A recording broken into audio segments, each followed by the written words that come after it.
septal defects are divided into three groups. A hole in the middle of the interatrial septum. This is called a septum secundum defect. Those of you who didn't like embryology, now is the time to go back and understand why there's a septum primum and a septum secundum. If the hole is close to the crux of the heart, we talk about a septum primum defect. And then there's a third category in which the holes are close to the vena cava, and these are called sinus venosus defect. And then that's something that we see very commonly. So the most important here is the secundum and the primum defect. Now, interseptal defect are rather common anomalies, but I bet very few of you have ever detected one because they are hard to detect, and so we tend to miss them. They are associated with many other cardiac lesions: ventricoseptal defect, pulmonary stenosis, and many complex defects resulting in interatrial shunts. Another common one is Holter-Remsen syndrome. If the mother of the baby has a missing finger, missing thumb, or she has a tripharyngeal thumb, think that the baby has also Holter-Remsen syndrome. So the finding in the four-chamber view is if you have an osteoprimum defect, you have missing the crux between, you're missing the segment between the crux of the heart and the foramen ovale, and I'll show this to you in some images. If you have a septum secundum, this is much more tricky because they are located at the level of the foramen ovale. So they are actually the foramen ovale, which is a bit too large. So the big clue here is you're missing the foramen ovale flap. Remember when we looked at the four-chamber yesterday, I told you, look at the motion of the foramen ovale flap and make sure that it's present. Now, this is the type that we see it most common, the ostium secundum, when you have a very large form. When you don't see any interatrial septum, this is typically an ostium secundum, and the sinus venosus are rare, and we don't really see them very often. So here we have a four-chamber, and there's a big communication between the right and the left, same thing over here, same thing over here. This is the complete form of ostium secundum, and when you put color Doppler, you can see continuity of the Doppler signal between the two. This is a segment here in the normal heart which is missing in the ostium primum defect. So in ostium primum you will see this section of the interatrial septum, but you will not see this section here. So here's a large communication between the two atria. This is a baby that has a partial trisomy 10p and a partial monosomy 4p, but you could have something similar in baby that have trisomy 21. So large communication between the two atria. Now we move on to the ventricoseptal defect, and the ventricoseptal defect are typically classified into four different groups. You may have a membranous septal defect, or you can have a trabecular or muscular septal defect. These are the ones that we see the most commonly. You can have an inlet defect, or you can have an outlet defect. And it's not always easy to recognize the difference between an outlet defect, a membranous ventricoseptal defect, and an inlet defect. So you may have some hesitation, and you may kind of mix them together, but you can recognize them easily from the trabecular or muscular septal defect. Now, ventricoseptal defects are extremely common, so they're essentially associated with everything else. So they are not the kind of thing in which you, oh, say, I have ventricoseptal defects, so what else should I be looking? You should be looking at the entire baby, not only the heart, but the rest of the baby, because they have association with aneuploidy. So here's an inlet defect. You see a gap over here. You see the communication between the left ventricle and the right ventricle. This is a very large defect. Here you have the same thing, and you also notice that the AV valve at the same level. So you have a large inlet defect at this level. Now we're moving into the muscular defect, and this is a very large muscular defect here. Usually they're not so big, and usually they're not as visible on the grayscale image. You have to use color in order to see them.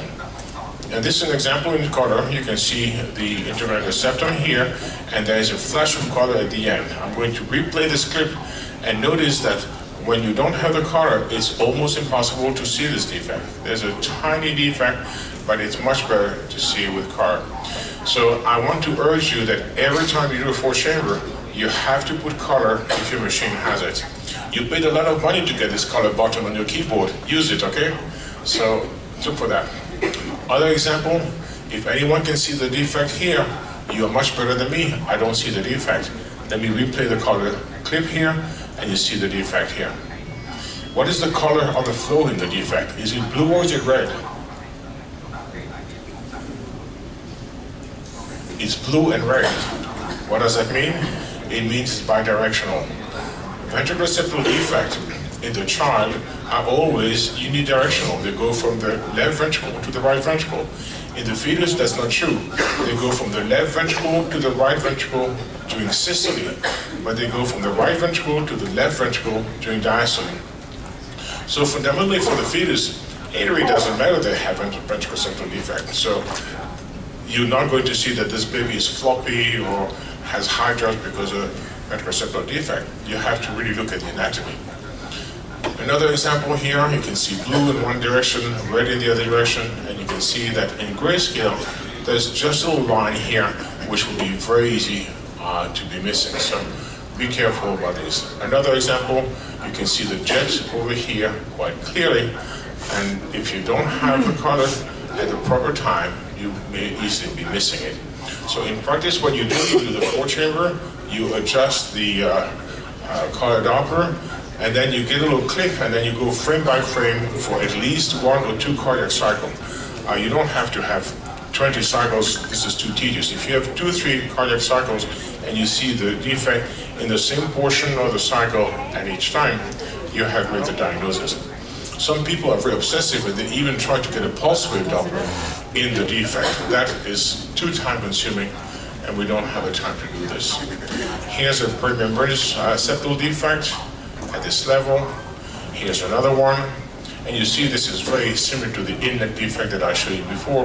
And here, many other ventricular septal defects. Okay, so a rather common type of anomaly. Here we have one just under the aorta, subaortic defect, the kind of thing you can see in babies that have tertiary node. Here's another one. You can see the left outflow tract. This is in blue. And under the blue, you see this little red jet, which is just coming over here. And so you have a defect just under the aorta. So subaortic defect. Now I show you this pitfall here, so I'm going to skip that. So prognosis and management, usually they are asymptomatic in the neonatal period. A great majority of them will actually spontaneously close. So it's kind of good because if you miss it and the baby doesn't come with a VSD, no one is ever going to blame you for that. But you want to also rule out associated anomaly, in particularly aneuploidies, and if there is none, then you use the standard obstetric management. And now we move to the combined atrial and ventricular septal defect. These used to be called endocardial Cushing defect, and they're also called atrioventricular canal, but the preferred terminology is now atrioventricular septal defect. And they're divided into 2 groups, an incomplete form in which there is tethering of the valve over the crest of the septum, and this allows to have all sorts of atrial to atrial, atrial to ventricle, and ventricle to ventricle communication. And then there's a complete form in which there is nothing in the middle of the heart, and this can be further subdivided, and I'll show you later. And then we have 1 large anterior leaflet and 1 large posterior leaflet. If we compare the basal view of the heart with the aortic valve here, the mitral, and the tricuspid valve, in the incomplete form, we may have clefting of the mitral valve, which is very difficult to see prenatally, and you have this abnormal shape of the tricuspid valve, and they are at the same level. This is what is important in the 4-chamber view. This 2 AV valve will be at the same level instead of having the tricuspid, which is closer to the apex. Now, in the complete form, you have several leaflets, but 2 predominant leaflets. You have the superior bridging leaflet and the inferior bridging leaflet, which is over here. And so when you have diastole, the 2 leaflets will be away from each other, and you have a big open gap in the middle of the heart. So the complete form has been subdivided into an A, B, and C form. This is a classic classification. In the type A, you have an anterior leaflet that is divided in two equal parts. There's a cleft in between here, and they have papillary muscle attachment to the tricuspid side of the heart, so the right side. And this is typically associated with baby that have left-sided obstruction. In the type B, which is much more uncommon, you have a papillary muscle, the remnant of the septal papillary muscle of the tricuspid valve that has a corded tendon that attached to both parts of the leaflet. And then in the type C, you have no attachment whatsoever. So you can see a leaflet and no corded tendon going to the interventricular septum, and this is the one that is associated with the etiology of phillippity. So here we have a large septal, large leaflet. You see it's attached here on the side of the septum. This is the complete form in a baby who has trisomy 21. So you find atrioventricular septal defect, the complete form. The predominant thinking you have is with trisomy 21. Here's a younger baby, also trisomy 21, 14 week. You see the big gap at the septum, and you see this large floppy valve that is bridging over the two ventricles.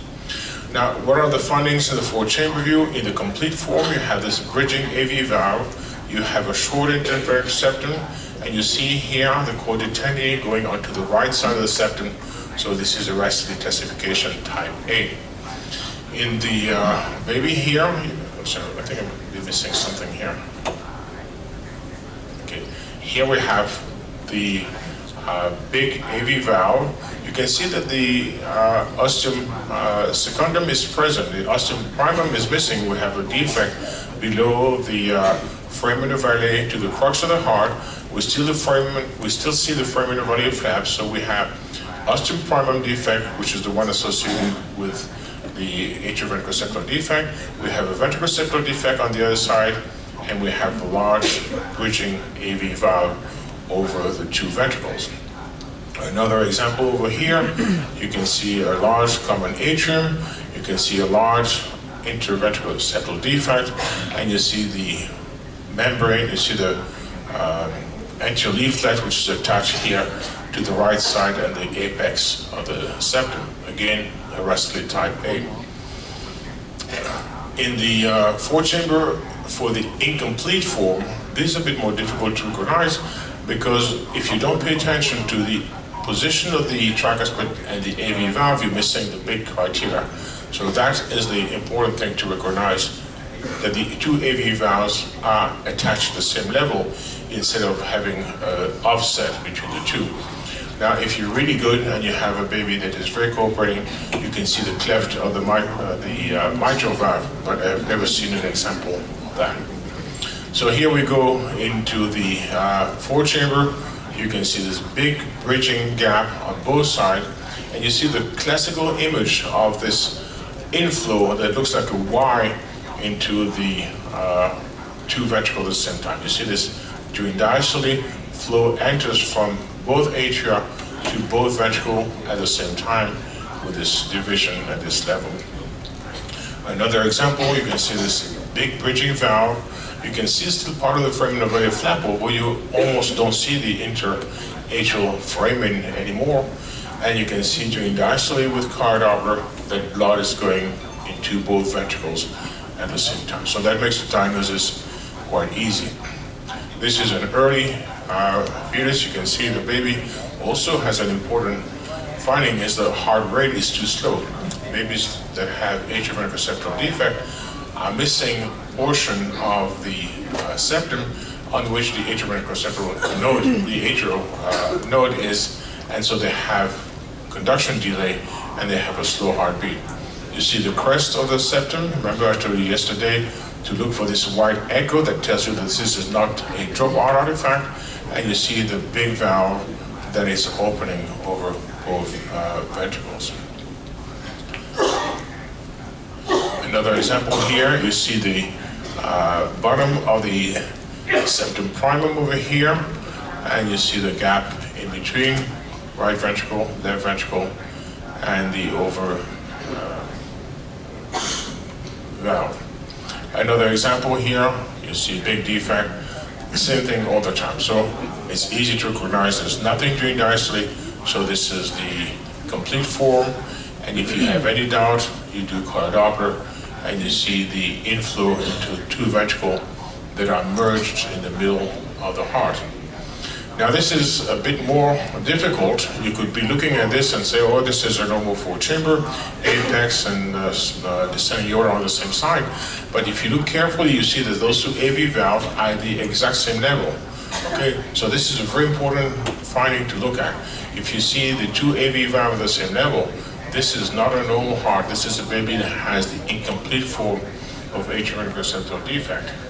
On the clip on the right side here, you can also see two AV valves at the same level. This is a much younger fetus, I think about 12, 14 weeks, and you don't see very much in this heart, but you can see it has this irregular bradycardic rate. You do transvaginal, and you can see the interruption of the interventricular septum and the bridging AV valve over the two ventricles. So you've made the diagnosis of atrial ventricular septal defect. It's first trimester baby. This baby has trisomy 21 until proven otherwise.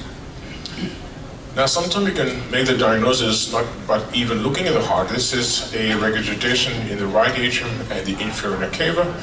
And what you see on this side of the tracing is the ventricular rhythm. On this side, you see the atrial rhythm. And you can see clearly that the atrial rhythm is regular, but the ventricular rhythm is very irregular. And more than that, the atrial and the ventricular rhythm are not correlated. There's a complete atrioventricular block between one and the other. And not only that, but you can see that when some very big ventricular contraction, you interrupt the atrial flow, so you have a large amount of regurgitation. So even from this simple image, you can deduct that the baby has the complete form and therefore most likely trisomy 21. The differential diagnosis is with the univentricular heart, and the partial form. You can also think about the persistence of the left superior cava with dilatation of the coronary sinus. So what are the associated anomaly? Multiple cardiac anomaly. Tachycardia, bradycardia mostly, hydrops because the heart is pumping inefficiently. And then you have a whole bunch of other anomalies that are essentially anomalies related to the aneuploidies. Atrioventricular septal defect being related to aneuploidy, trisomy 18 and 21.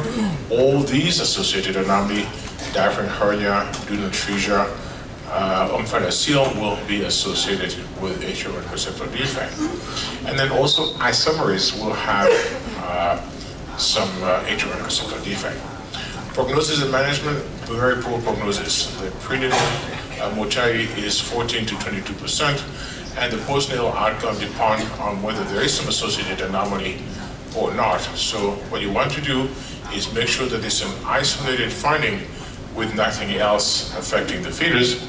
Check for development of a heart failure, because a baby that has an atrioventricular septal defect and a heart failure almost always die. And otherwise you do the standard obstetrical management. So to summarize that, atrial septal defect, two big forms. Ostium primum, you're missing the segment between the foramen ovarian flap and the crux of the heart. Ostium secundum, you're missing the foramen ovarian flap. For the ventricular septal defect, four forms. All the inlet, outlet, and membranous are easy to confuse, but they're easy to differentiate from the muscular or trabecular form. Always do color Doppler to see the transfer of the blood during systole and diastole. And then the atrioventricular septal defect, the big clue is make sure that the two valves are at the same level. This is the incomplete form. And if you don't see anything in the middle of the heart, the baby has the complete form. So this one I had to show you for the septal defect. And I'm going to save time by going directly into the ventrotroncal anomaly. And Kim Lowen is going to talk to you about the D transposition and the L transposition. And so I'm going to talk to you mostly about tetralogy of Fallot. And during the rest of the time that I have, I'd like to show you some of the heterotaxy, because we've been talking about heterotaxy yesterday. And I also want to show you some of the venous anomaly because I have mentioned to you the anomalous pulmonary venous return and the persistent left superior cava. So let's go back into the conotroncal anomaly, and let me show you about the tetralogy of Fallot. This is Fallot, who was a French physician, and he's actually not the one who described that originally. It was called the blue disease before his description, but he crystallized all the findings, and since then the description has been associated with his name. Now, if you compare to the normal heart, in tetralogy of Fallot, you have one single problem, which is the malalignment of the infundibular septum and the muscular portion. So these two segments here did not align properly, and this caused three problems. First, there's a gap in between, so you have a ventricoseptal defect. There's an overriding of the aorta, and there's a restriction to the pulmonary inflow. So this tetralogy of Fallot is a combination of a sub-aortic ventricoseptal defect, an aortic valve overriding the defect, an infundibulary pulmonary stenosis, and hypertrophy of the right ventricle, which is not something we see prenatally. This is something that is a postnatal finding. So this is a rather common disorder. 5 to 7% of all congenital heart disease are tetralogy of Fallot. So you will see some if you do any kind of number of scans, and it's associated with extra cardiac anomaly in a good proportion of the cases. Factual anomaly, if you see a baby that has a spine that has a curve in the spine, a hemivertebra, remember this is the VA, vertebral anomaly, and the C is cardiac anomaly, so tetralogy of Fallot, so associate these together. You can also have gastrointestinal anomaly, central nervous system anomaly, skeletal anomaly. Look for trisomy 21, 18, and then the microdeletion 22q11. So multiple things to think about. Now sometimes you can have other cardiac anomaly, including an atrial defect, that is called a pathology of cartel, atrioventricoseptal defect, the one we just looked at a second ago, atrioventricular block, persistent left superior cava, ectopia cordis, anomalies of segmentation of the aorta, like coarctation or tubular narrowing, or absence of the pulmonary valve or pulmonary artery, which is actually a form of tetralogy in itself. So the tetralogy that I'm showing here is a classical tetralogy. 85% of tetralogy of Fallot will present like that. Now, 13% of them, you will have a further progression in which the pulmonary hypoplasia becomes a pulmonary atresia, and at that time there will be no further forward flow in the pulmonary artery, and you will have pulmonary atresia. This is called the critical tetralogy of Fallot. Now, don't be disappointed if you do an 18-week exam and you make this nice diagnosis of tetralogy of Fallot, and when the baby is born, he does not have tetralogy of Fallot. Instead, it has pulmonary atresia with ventricoseptal defect. Well, you didn't make a mistake. This is just a normal evolution of the disease. The tetralogy of Fallot has evolved into the pulmonary atresia with ventricoseptal defect. And then less commonly, you will have an absent pulmonary valve, and I'll show you the difference when we have finished this segment here. So what's abnormal in this 4-chamber view here? I want to hear two findings.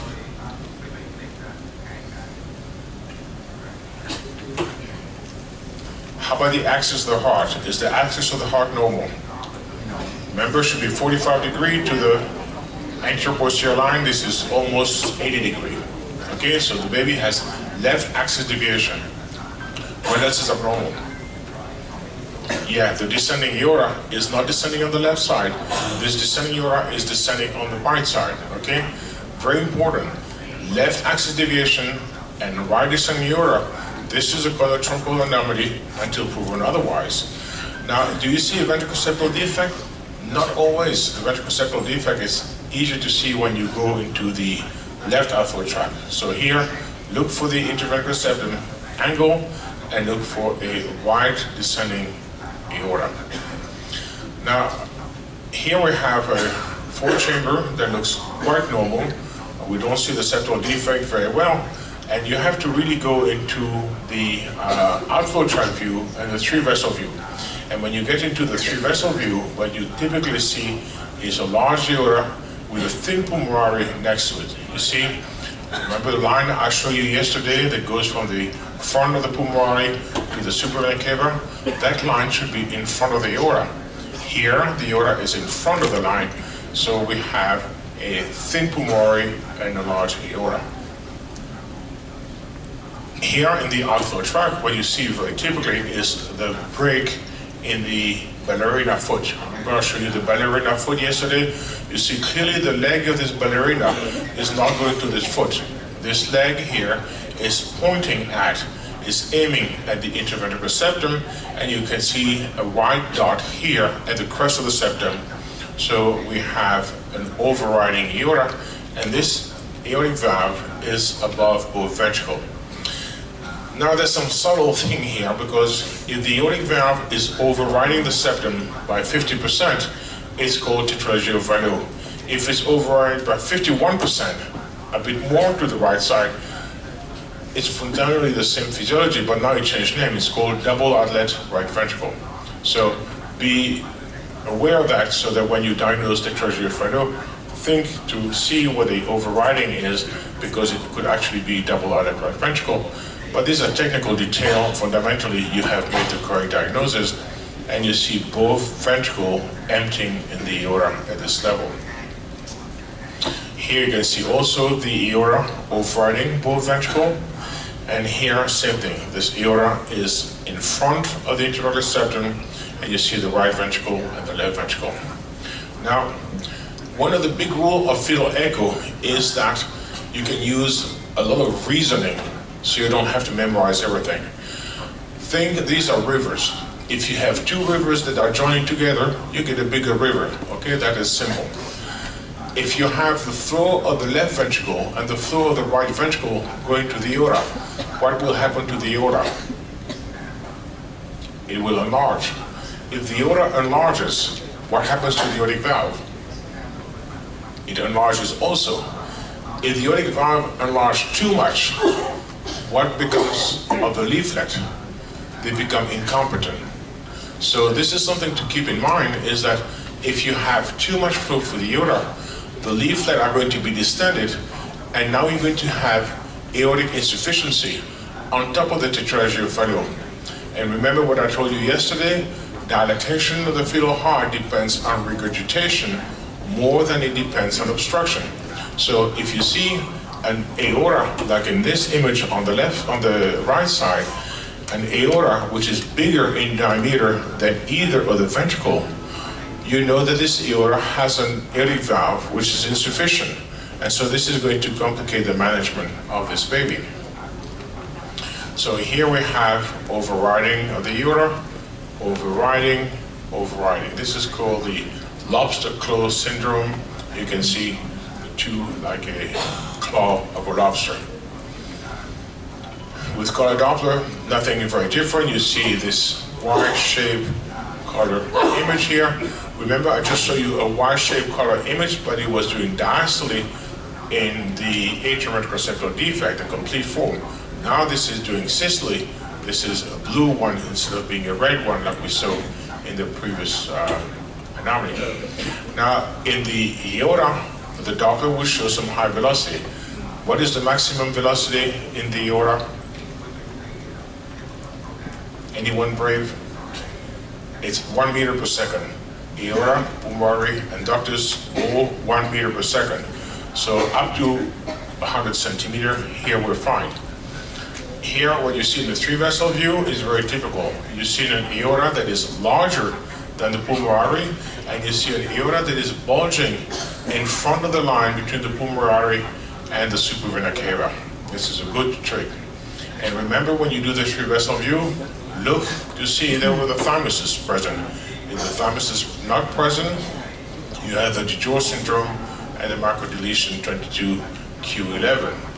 So you can also do the short axis view to compare the size of the aorta to the pulmonary, and in tetralogy of Fallot you will see a larger aorta and a smaller pulmonary.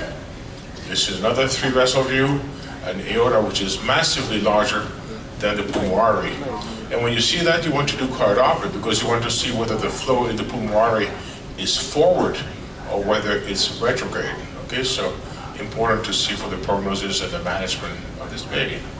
So there's an echogenic focus here. Don't look at that. Look at the overriding, and you see the overriding over here. Same thing here, overriding and overriding over here. So very simple to recognize. Another baby trisomy 13 here. You see the heart shape is very globular, and you see the aorta is straight in front of the intervenous septum. Another example here. Now pay attention. What do you think about the AV valves here? Are they normal AV valve? No. This is a big intravenous septal defect.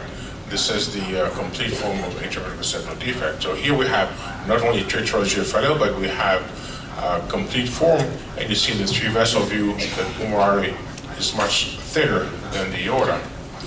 Another example here, much more subtle. You see there's a small subaortic VSD, not very big, but you see the leg of the ballerina here is broken also. The leg is not looking at the foot, the leg is looking at the intervenous septum. But you see this aorta here is normal size compared to the ventricle. Okay? When you see that, the next thing you want to look at is, do we see the pulmonary? And this baby, you don't see the pulmonary. If you have a doubt, you do Doppler, because if you don't see the pulmonary, it has changed name. It becomes pulmonary atresia with ventricular septal defect. Here, what do you think about the aortic valve? Is this aortic valve preventing regurgitation or not? Not at all. Huh? This aortic valve is just floating in the flow, just like a seaweed in the ocean. Okay, so this is an incompetent aortic valve. Four-chamber view looks pretty normal, just a small defect over here, and you see the ballerina leg here is abnormal. It has a kink at this level, and we have overriding of the aorta. Another example with a large aorta, you see again the aortic valve here is flopping in the flow, and the aorta is bigger than either the right or the left ventricle. So complete aortic insufficiency. Here, a four-chamber that looks pretty normal. The AV valves are at the same level, so this is worrisome. And when you see the aorta, there's a small defect here, much more. So you have a great variation in degree of tetralogy of Fallot. Here's another example where you can see the overriding and the aortic valve. And when you go to the three vessel, same thing again. You have a large aorta and a thin pulmonary next to it.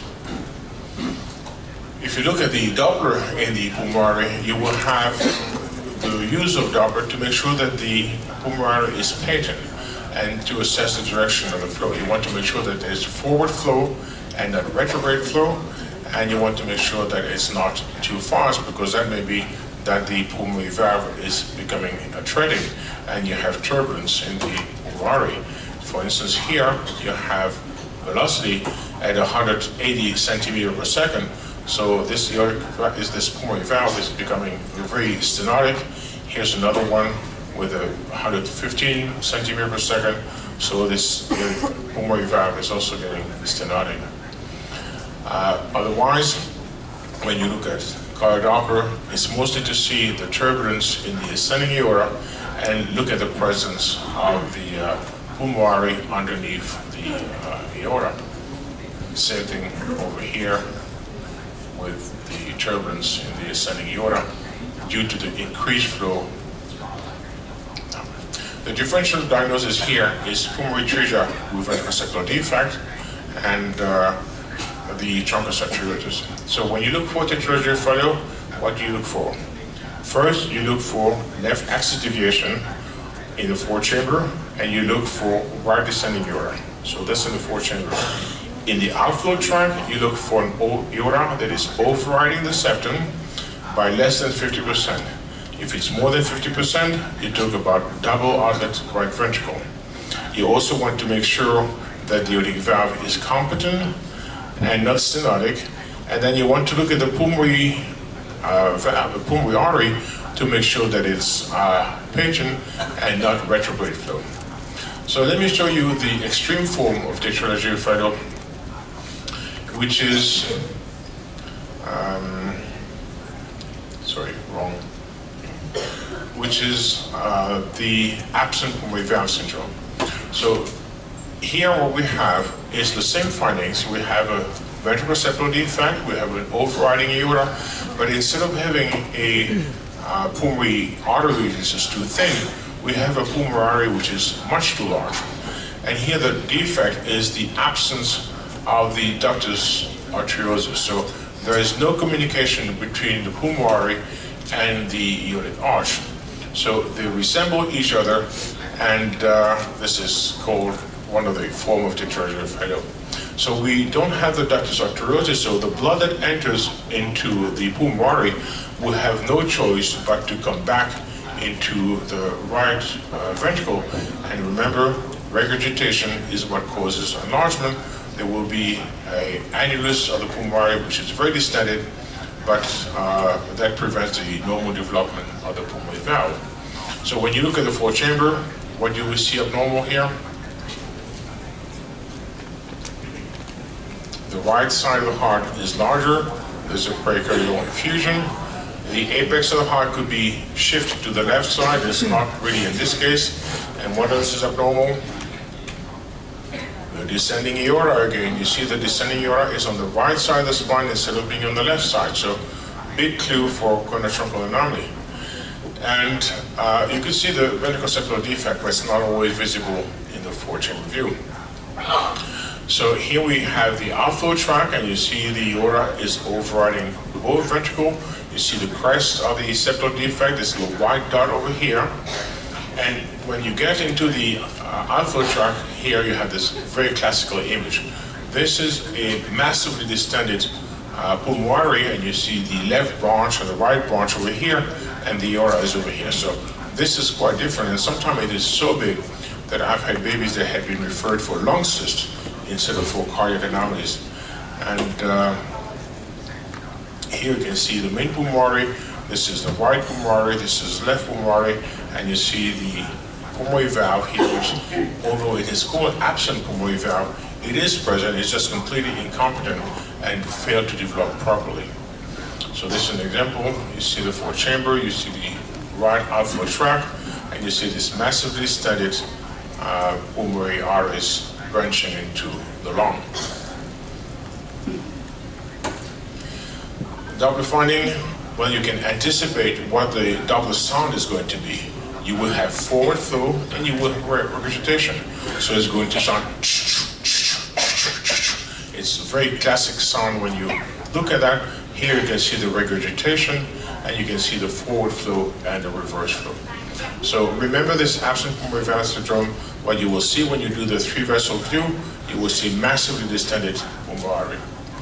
Okay, so I wanted to quickly show you the persistent left superior cava, because I've shown you many examples of that yesterday. This is the heart view from the back side, and originally you had a left superior cava, a right superior cava, you had the vitelline vein, the cardinal vein, and the umbilical vein, and they all merge here at the level of the heart into the inferior cava, and the right superior, the left superior cava progressively disappear and is connected to the right side by the innominate vein. That's what happens in the normal embryo.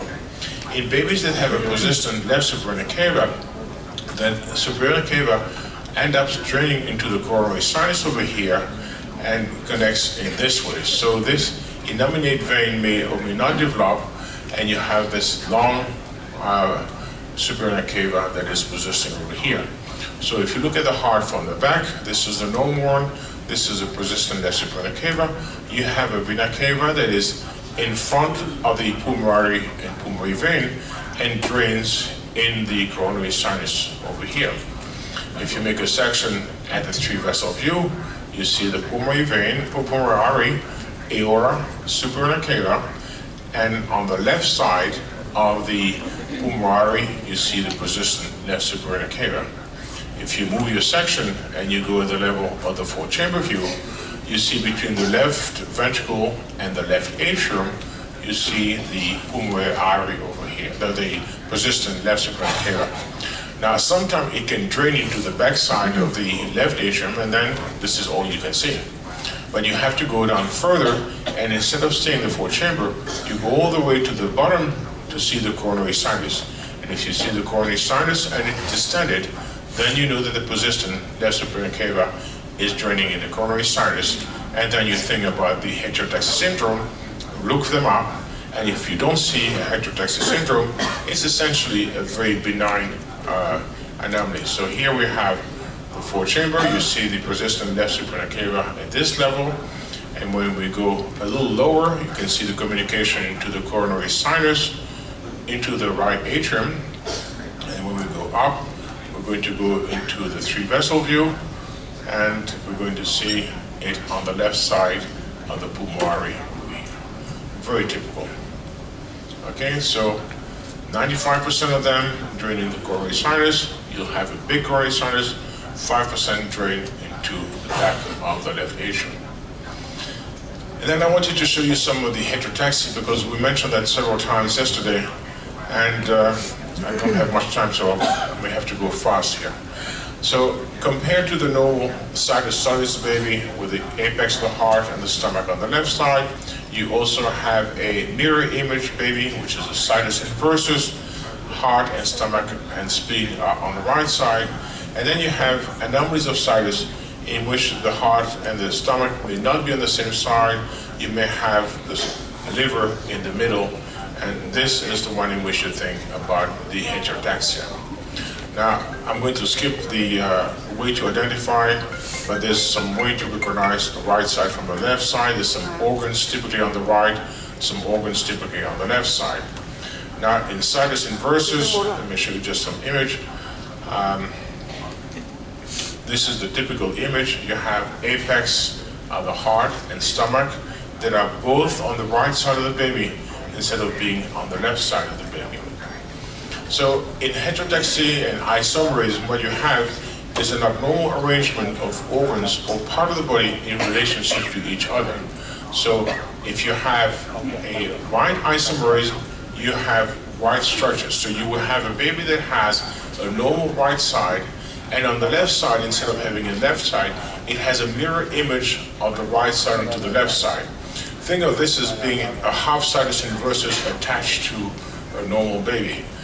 And if you have left isomerism, you will have left structure on the left side and mirror image of the left structure on the right side. And that's a very convenient way to think, because if you think that your baby has right isomerism, all the left-sided structure will be defective. If you have a baby that have left isomerism, all the right-sided structure will be defective. This used to be called asplenia and polysplenia in the old days when I was a medical student. So let's start with left isomerism. And here we have left-sided structure. So the IVC is a right-sided structure. So no right-sided structure, no IVC. You will have IVC interruption with azygous continuation. And you will have absence of the sinus node, and so you will also have slow heartbeat in blocks. The anomalies include biventricular anomalies with ventroseptal defect, atrioventroseptal defect that we just discussed earlier, and the heart can be either on the right, in the middle, on the left, and AV blocks are common. So these babies have trouble when they're born. You can look at the atrial appendage. This, I have shown you this image, superior cava and no inferior cava, very classical. And the other very classical image is a section in the chest in which you see two vessels side by side. One of them is the azygous vein, and the other one is the descending aorta. Now, when you see the vessel like here, we have aorta, and here we have another vessel next to it, and that is not the vena cava as I showed you yesterday. This is the azygous vein. The vena cava should be about at the level of the O in aorta here. Okay, so very different. And here behind the fourth chamber, you see the aorta, and next to it, we don't have the IVC. The IVC should be draining into the right atrium. This is the azygous continuation in IVC interruption. And when you do heart Doppler in the chest, you see this classical image with the aorta and azygous next to each other. This one is red, so it's going towards the transducer. This is the aorta. This one is blue, is going away from the transducer. This is the azygos, and that's how you can recognize one from the other. The baby will have bradycardia. The liver can be symmetrical. There can be some ascites. You see the umbilical vein is entering in a straight line instead of coming with a curve. And here you can see that the stomach can be either on the left side or on the right side. The stomach is not a reliable indicator. And you can see that this stomach here is not in the normal position. The stomach should be further away, not close to the spine, like in this image here. So here we have aorta and azygos vein next to each other. Baby can have polysplenia, but this is hard to see with ultrasound. And these are the important findings in that isomerism. So IVC interruption is really the one you want to be looking at. And then let me finish by showing you some clips. Here we have the two vessels into the chest and the two vessels side by side next to the spine. Very typical of IVC interruption. And when you do Doppler, you see this is the azygos arch. You see the blood is going from the back to the front. This is the azygos arch, the image I showed you yesterday. And you can see the two vessels inside the chest. Now, the right isomerism, you have baby that have two right sides. So the inferior cava, instead of being in the normal position, is going to be in front of the aorta on the same side as the aorta. This is very classical. If you find a juxtaposed aorta and IVC, this is a baby that has right isomerism.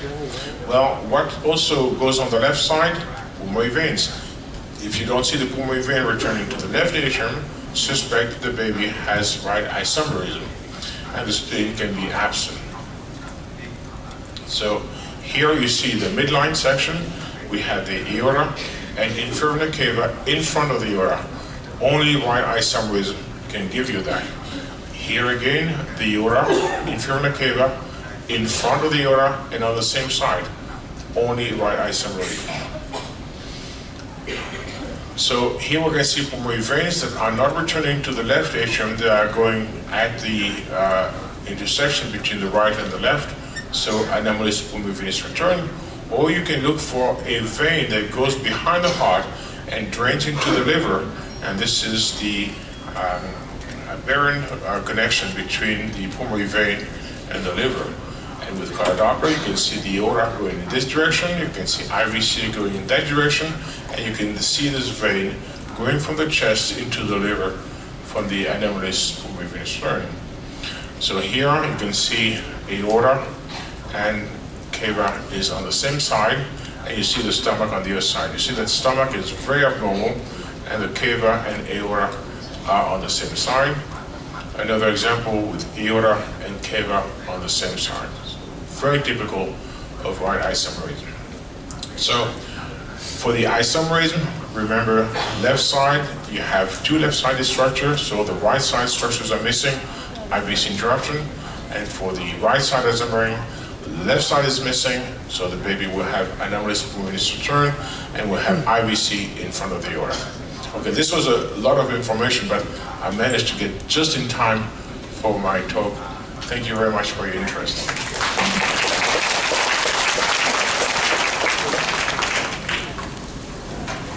Thank you, Professor Jeanty, for